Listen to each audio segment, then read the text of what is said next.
We have with us here today the legends in state and local tax, famous for their top 10 lists of hot topics. So, gentlemen, how did the Big Easy Brawl start, and why do you all continue to publicly banter with each other?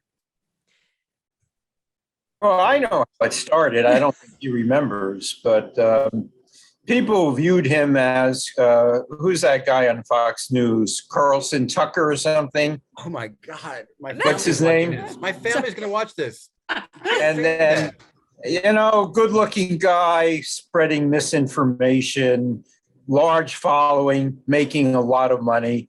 And people came to me and they said, you got to stop him. You got to just tell people the truth and justice and everything else. One should be like Rachel Maddow.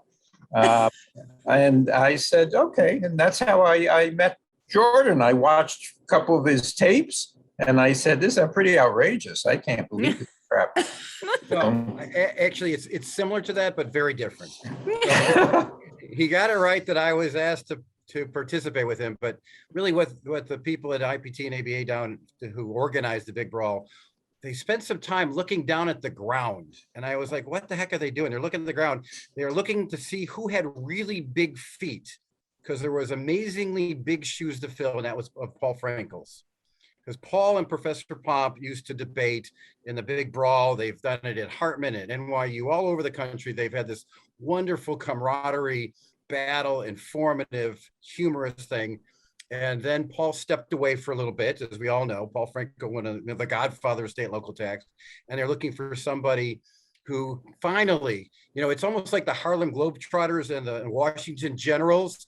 Paul beat down on Professor Pomp every event, everywhere they were, and they felt bad. So they said, the Washington Generals have to win somebody. Who can we get? And they looked at me and they said, well, here's somebody you could beat up on. And that's how it got started. It is true. They said, here's a lightweight for you. So, and that's the way it all started. Why do we continue doing this? Why do we debase each other? Debase ourselves? I consider it an honor and a privilege to just talk with you. You are one of the smartest, well-versed constitutional state tax people I've ever met in my life. And I am in it just for the money. That's all. That's right. You get the good lunch. That's right. I would go to some third grade class if they paid me what they pay me to debate this guy over there. So it's. But it is honestly, it is always fun to prepare for presenting with Professor Pomp. We get to talk about different things, and we're not constrained by necessarily a client's position. We're able to look at stuff around the country and give our opinion on it. And we do agree a lot, but we also disagree on some things. And Professor Pomp is very good about that. And where were we last? Where were we last? Was that Nashville or? Yeah, we're in Nashville. Nashville. And I believe, you correct me if I'm wrong, that I showed off Jordan's body to the audience at Nashville. Right, his flat stomach, and opened up his sport jacket. It was I may have been doing ghosts then, I don't know. For those, but it's pretty outrageous. So Nashville's also the site of one of the most famous things in state and local tax. It's the Roberto Duran moment. For those who don't remember, he was fighting Sugar Ray Leonard. In the middle of the fight, he said, no mas, and left the ring, right? Yeah, right. Craziness. About, I don't know, like 6 years ago, was it, Professor Pomp? Right in the middle. We got 15, 20 minutes to go in our presentation. He gets up and leaves the building, left the building. Something about some kind of plane. I think actually I had beaten him down so badly, he couldn't take it anymore and had to leave. No, it's prostate issues at this stage. I had to leave early. So, yeah, I think I came back and no one's there anymore. I couldn't find the bathroom. It was a big. No, it really is just, it's fun to debate about it. I think we get some good questions. We get some good comments. It's always fun to talk about the latest topics in our chosen state and local tax field. How do you all determine what you are going to talk about? Is it just kind of here's kind of what everyone else is talking about? Here's what we find interesting. Combination of the two. You pick battles you can intentionally win. That's a great question. You could jump in. I'm going to say, so what I do is kind of collect cases over the year. I put something together. I send it to Professor Pomp and he goes, no. no, and then sends me a bunch of cases he wants to talk about. Now, the little known secret is 90% of all the cases he sends me, he is the key witness in it. He is the expert witness. So really, I just got to follow him around. I don't have to prepare if you approach. Jordan has, shall we say, rather eclectic tastes in cases, and sends them to me. I've never heard of most of them. Most of them seem to have no implications for anything other than Jordan likes them. And we go back and forth. Jordan puts together the outline. I always give him credit and make it clear all the mistakes are his, all the typos are his. He has a way of spelling de minimis with a U, which irks me no end. De minimis, all I's. He should know that by now. Little stuff like that. So, but it is the typical creative process. We start off with something raw. We keep working it back and forth. We get cases in there. We organize them. Then we assign who's going to do which one. And then the other one prepares to counterpoint anything the other one says. And then on occasion, we find ourselves in agreement. And it's really interesting too, depending upon the audience, we do tailor our thoughts. Right. For Hartman in particular, there's a lot of governmental people, so you can't be ripping on the government. You got to compliment them a little bit. So our dialogue does change depending upon who's in the audience. Yeah. Jordan believes in what Groucho Marx once said. Those are my principles, and if you don't like them, I have other principles. So depending on the audience, he just trots out a whole different Jordan Goodman, but that's the way it is. I am the same no matter who the audience is. I have what I believe in, and I don't alter it. So unless there's a big donor in the crowd or something, then that's different. But normally we make, a couple $1,000 for every gig. Yeah, I forget what we're making for this podcast, but a couple $1,000 ballpark of our normal speaking fee. Negotiable, of course. Joy and admiration. Exactly. And once again, I got the short end of this. Your prominence. I mean, you're talking to the big dogs here, right? Like our listenership is. I love this guy. It's gonna triple after this. We may have 3 people then. Kidding, of course. Jordan's inspiration to all the people, the youngsters in the audience. They look at him and say, "Boy, if he could do it, so can I." Anybody can. Yeah. So. He brings out the extrovert and the introverts. That's for sure. What do you mean? Tax people are known for their personalities. We're vibrant, we're bubbly, we're the most popular people at the party. I think that's why we all have successful careers, is because we're not the typical look it up in the dictionary kind of people, right? We enjoy people, we like going out, we have a good time. And, I think the one thing we do all share is this kind of passion for this goofy, arcane area, right? Right. Talk about Stalt and people say past it because they want to put it on their meat. That's not something people care about. So it's that's something that we all desperately really enjoy. It's fun to read the cases. It's fun to see what's going on. And I think we like it so much we share that, and it comes out when we present.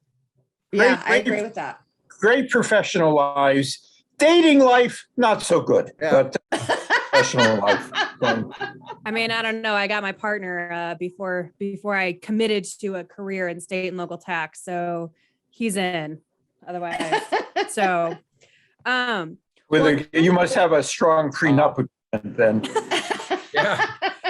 No, that was always my key. He doesn't listen to this. I don't make that much money, but he is an educator. In the public school sector. Good for him.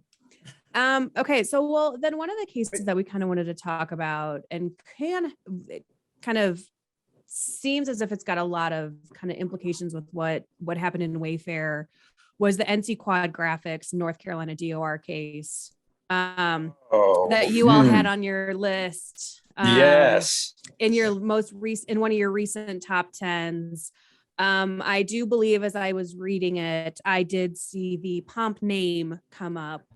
That's why I love that case. So it's just proof of the pudding now. See, we're supporting all sides of the argument. We've got, I'm going to pick something that is that I was a witness in. However, it does seem to, kind of Oh my goodness. impact potentially I- maybe if- some if- stuff that's happening. Just to set the record straight, it was an article of mine that was cited by the Okay. court. I was Thank you for not the in that clarification. case. Yep. And if you want to get on my good side, just cite me, whatever, Christmas newsletters, whatever you want. It's all good. But quad, yes. What do you think, Jordan? I have very strong views, and I suspect you do as I do well. too. I think it is a, what's the right Latin for it? Stupidus. Let's not all get excited about this. I mean, the important point is it kind of clarified what Complete Auto says. It clarified what Dilworth said. It clarified what Wayfair said with respect to precedent, transactional nexus. Okay. Yeah, Going back to Dilworth, so here's something I look. Dilworth was the Arkansas case. We talked about that. Professor Pomp was there. He either bought something from the Tennessee sellers. That was a 1937 Arkansas adopted a sales tax. Then Dilworth came by, and do you know when they adopted a use tax in Arkansas? 1949. You know why they adopted a use tax? Because they lost Dilworth. It took them a while to get there. But they didn't have a use tax in Arkansas. This is a use tax case, not a sales tax case. Right. It's Well, come on. the assessment was for the sales tax. Don't forget, South Dakota, with their groundbreaking statute, it was failure to collect their sales tax. Yes. Not, it should have been drafted, as Jordan suggests, failure to collect the use tax. So quad, I will, in the interest of harmony, I will agree with Jordan. I don't like labels like transactional nexus. I have a much simpler approach to this. They had a sales tax, North Carolina, and therefore you need a sale if you're going to collect a sales tax. And there was no sale in North Carolina because title passed outside of North Carolina, possession passed outside of North Carolina.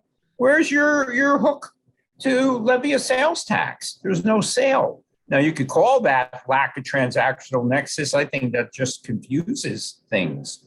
What I find interesting, Jordan, the taxpayer presumably did not file a return, and therefore the statute has not run. Why don't they just cure this by issuing a second assessment for failure to collect use tax? I agree with you on that, and that kind of hurts me a little bit, but there are statute limitations if you don't file for use tax. Sometimes it's 6 years, it gets extended double what the normal statute limitation, but there are statute limitations on use tax. But what I find more interesting about this, and it might be because there are different types of taxes, but the apportionment, this was a sourcing case, as was Dilworth. It's sourcing about where did the sale occur. Right. That's all well and good. But we've got the Mia and Greenscape cases out of Ohio dealing with the cat, where Ohio has adopted the ultimate destination test. And so I had a case there, not one of those, where the trucks came to New Mexico to pick up the goods and they weren't our trucks, they're someone else's trucks, ultimately went back to Ohio for temporary storage and they moved on. And we ended up having to pay Ohio cat tax on that. Not on a use tax, obviously, or sales tax on a cat, a value added tax, but the ultimate destination test seemed to be accepted by the Ohio Supreme Court as a legitimate tax. And that has no, talk about lack of transaction. Where did the sale occur? It all occurred outside, but they said it ultimately ended up in Ohio. And that was enough. Ultimately ended up. And I have a tough time reconciling those. Yeah, well, maybe you should start by acknowledging Ohio has a gross receipts turnover tax and not a sales tax. So we're dealing with a different type of tax right from the get-go. It doesn't have a use tax because it's a turnover tax, a gross receipts tax. A use tax wouldn't make much sense. And therefore, forget your sales tax learning. The sales tax is interesting because you can sell tangible personal property and deliver it to a distributor, they're your purchaser, They store it in a warehouse, and the sale will be viewed as occurring in that state, even though it could be transshipped the afternoon it arrives in the day it arrives. It could be transshipped. And we're very formalistic about this destination test in a sales tax. We never look through it. Well, the gross receipts tax is different, and it's almost like a look through. Ultimate destination just stops here momentarily and then continues on its way the next day. And Ohio would say, well, if it ultimately ends up here, that's a gross receipt from Ohio. So you get, I mean, it is quirky. That the gross receipts tax is extremely quirky. Right. It's tax from the Middle Ages. But to the question here, right, in the squad graphics, it can be cured. It's a great victory, taxpayer victory. It kind of said that Wayfair really had nothing to do with Dilworth. It didn't talk about sourcing, and it doesn't talk about sourcing, although your point about a sales tax in South Dakota is correct. That's the way the statute is written. But really, if they had done it correctly, we wouldn't even having this discussion. If they had assessed a use tax, tax collection obligation under Wayfair, we wouldn't be having this discussion. Correct. And I don't know why they haven't subsequently done it. That's my question. Right, for it to go all the way through the courts and to a decision seems like kind of a waste of everybody's time. Absolutely right. And now we have a decision that's out there in the universe to review and compare and contrast. Kudos, I think it was Mike Bowen's case. Kudos to him for arguing what was before him, that they issued a sales tax and that's not appropriate. And he lost at the hearings, won on appeal in the circuit court. But really, if you're sitting and talking to your taxpayer, you go, we may win this, but you're going to pay eventually. They're going to figure it out. Yeah, it was just a screw up by the tax department. Right, and then do you do a VDA now on the use tax side and avoid interest and penalties by doing the VDA for these years? They assessed you on sales tax. I just can't imagine spending all that money to take it to court and pay your attorney fees, depending on what's in question. So it costs a lot of money to ramp up for a lawsuit, good $50,000, I would say. So you got to have enough in question to take that through and then continue on, right? And the years of waiting. Yeah. So, Jordan put it on a contingency basis for you, but that may be because you're a buddy of his. I don't know. Are you doing much of these on contingencies today, Jordan? I would say very, very none. Yeah. Very none. It makes sense to the taxpayer, but they I don't know, they shy away from it. Why is that? The contingent fees or the hourly? Contingent fees, a contingent basis. Why do they shy away from that? We've done some, hybrid, alternative, stuff like that. We do all that. Our firm is structured. We're meat and potatoes. We do it on hours. That's how we survive. We do well with that system. I bucket, but no, I mean, I've certainly done cases where there's some kind of alternative fee arrangement because cases are good. And then we take a risk, and the clients like it because if they feel like you're buying in, you're going to give it your best effort because that's how you get paid, and it's worked out. Yeah. I find taxpayers shy away from it more than they should. It's it's a rational way to share risk. It's absolutely right. But they don't want you to get a windfall as an attorney of like 30% of the winnings. So that probably is part of it too, because it's a giant fee compared to the effort, right? Yes, it can be, but that's what risk sharing sometimes. Yeah. But if we save $10 million, aren't we entitled to $500,000 of that? I mean, right? Isn't that something? I'm just saying, sometimes I wonder. I think it's just hard. It's really hard from a budgeting perspective, unless it's pure contingency, right? Yep. Right. I find that corporate America really likes to have things known and budgeted, and it can be more to budget and know it than it would be if you paid on a contingency fee. But that's kind of the way that they like it. I think you're right. So anyway, you do project fees now, right? It's becoming increasingly common. Taxpayers who ask for a project fee.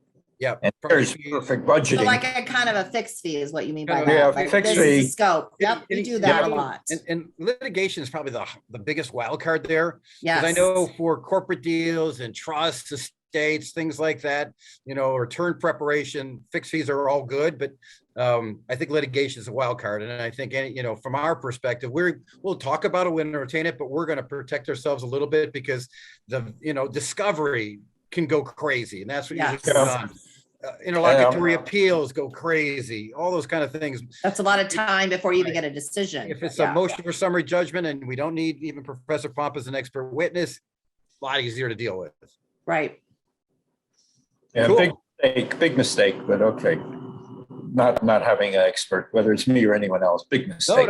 No, Professor Pomp's great because he's one of those wind-up toys, because you ask him a question and then you could just go on pause for like an hour while he explains it to the judge. He gets his pizza explanation out, talks about apportionment and pizza the pie. It's beautiful. If you haven't seen it, you got to see it. We've got videotape. And you can just zone out, think about, what you're going to have for lunch at that point. It's all good. Well, the judges don't understand this stuff. I mean, there's not a lot of judges out there that really understand tax. Part of Professor Pump's genius is his ability to break it down to everybody. Right. Yep. To the reasonable person, common man, common woman, common person. That's what his genius is being able to take our most complex stuff and say, here's how it is, and use general things found in the kitchen to explain it to a judge so they can understand it. Judge, may I approach the chart and may I pull out my kitchen knife? Chart. Next, he says you need to be doing that with all the state legislators, the same people who have no idea what they're doing either. Oh, well, right. The people that enact the laws. That would be helpful.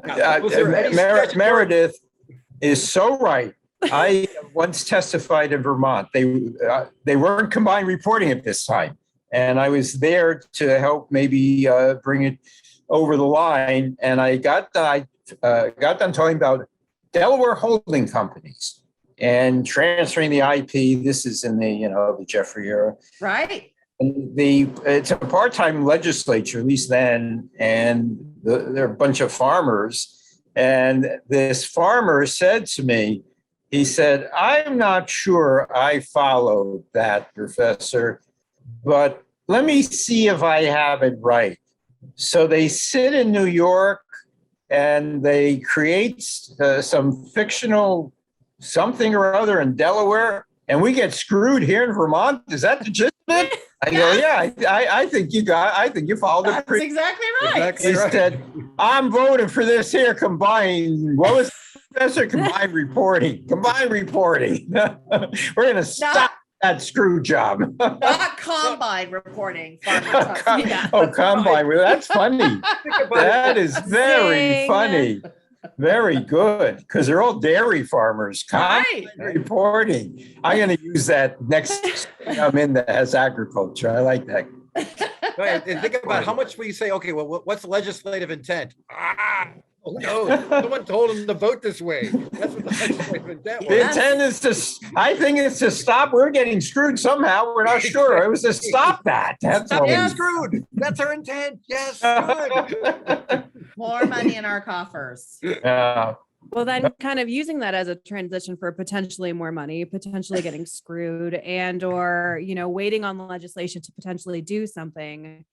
The MTC, right, has a revised statement associated with Public Law 86-272 and kind of clarifying maybe some interpretations related to the internet stuff. I'm going to go out on a limb and maybe say that you all might have some opinions on it, on what was done related. Did you hear Jordan moan? I thought I moaned. That was a growl. Yeah. Growl, and followed by a smirk. Should go first on this. Okay, so here's my thought about that. I don't know why 86-272 exists anymore, but it does. It's on the books and should be respected. I think what the MTC is suggesting is the stupidest thing I've ever seen in my entire life. But I'll hold back. I'll be reserved about it. It is absolutely the dumbest policy I've ever seen, because it basically doesn't exist anymore, right? They're going to cut the heart out of 86-272. Correct. And it doesn't exist anymore. That's not their function. That's not their role. Get the law repealed.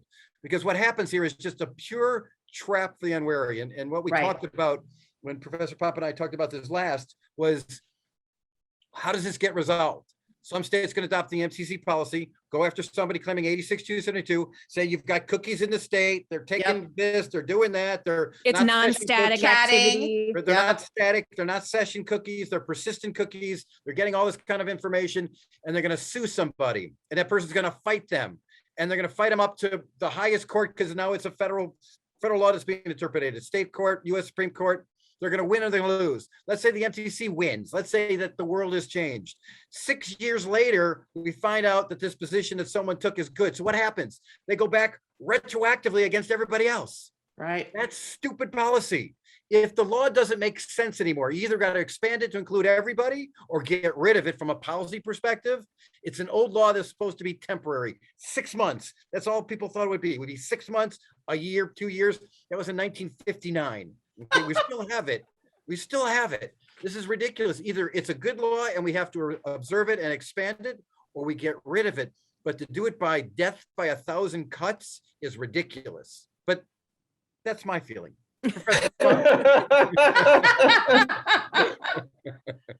I need some oxygen in this room. I think you know what I can imagine happening? The same thing we saw in the sales tax area, where we have professors of electrical engineering and physics debating whether electricity is tangible or intangible, something they had never thought about in their life, nothing they've ever taught. No textbook on quantum physics has an entry under the intangible, tangible discussion. And here they are talking about the nature of electricity. And we're going to see the same thing when it comes to, well, where's the cookie actually inserted? And what is a cookie? And is that a business activity that occurs in the customer's state if the cookie is inserted at the vendor's location? All of that. I think it's just going to be hopeless. And the MTC, the premise of all of their examples is that when you're dealing with a website, that's business activity in the state. And that's what 86-72 starts off saying, if you're only business activity. So they say, okay, well, this is business activity, but in all of the juicy cases, it's not the only activity, because you now have cookies in the state that are gathering important information that you're going to use. And I agree with Jordan. This will just go on and on and on in litigation. I hope no state will adopt it retroactively, but you never know, do you? But, well, and I'm just curious with the MTC doing this. I mean, is it because they just don't have the power to reverse PL 86-72 because it's a federal? So it's their way to override it administratively and push for adoption, right? But it's like, but they have no authority. Like, you've got to do, someone has to do something with their kind of like thoughts, right? Correct. They have to adopt it. They are not a legislature. Yeah, they're not. Right. MTC can't issue an assessment, right? Not on their own. They Right. have to get permission by a state. They can do audits on behalf of a state. It's states that can enforce it. So the MTC can't. So they put it out to their member states. Someone's going to adopt it. Someone's going to do it. Have you guys heard tell of anybody who might be adopting it? Do you guys have any wind of that? Not yet. No, Okay. not yet. But you kind of think, like, realistically, wouldn't you, from a state's perspective, be stupid not to? Kind of like Wayfair, like, wouldn't you be stupid not to impose these, other than potentially if there's a or like a legal challenge to it and they don't want to go through that? But remember what happened to Wayfair. South Dakota adopted it. A couple other states adopted it. And then once they won, it was Everybody adopted it. Through.